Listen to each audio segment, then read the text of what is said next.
श्रीकृष्णकृतं श्रीदुर्गास्तोत्रम्। श्रीकृष्ण उवाच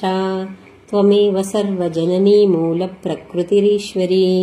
त्वमेवाद्या सृष्टिविदौ स्वेच्छाया त्रिगुणात्मिका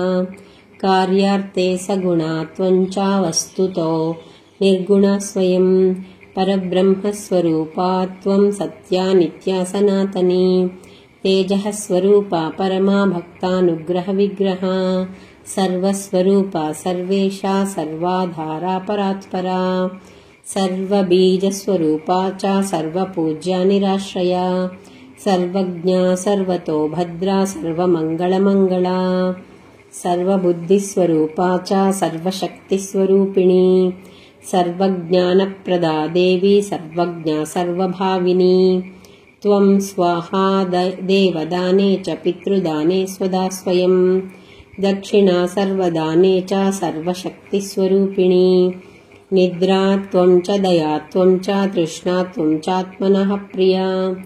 क्षान्तिः शान्तिरीशा च कान्ति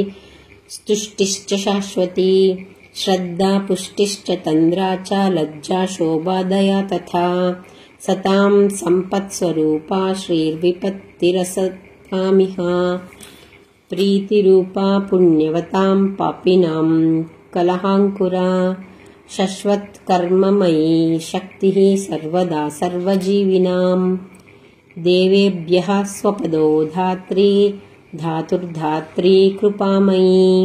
हिताय सर्वदेवानां सर्वासुरविनाशिनी योगिनिद्रा योगरूपा योगधात्री च योगिनां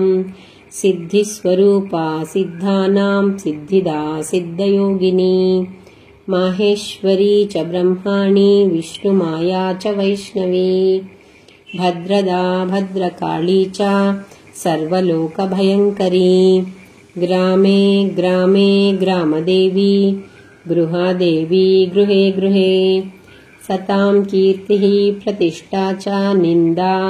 त्वमसतां सदा महायुद्धे महामारी दुष्टसंहाररूपिणी रक्षास्वरूपा शिष्टानां माते वाहितकारिणी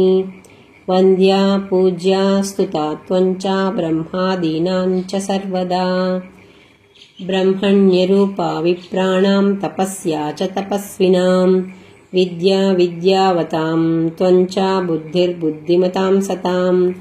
मेधा स्मृतिस्वरूपा च प्रतिभा प्रतिभावतां राज्ञां प्रतापरूपा च विशां वाणिज्यरूपिणी सृष्टौ सृष्टिस्वरूपा त्वं रक्षारूपा च पालने तथान्ते त्वं महामारी विश्वे विश्वैश्च पूजिते कालरात्रि महारात्रि मोहरात्रिश्च मोहिनी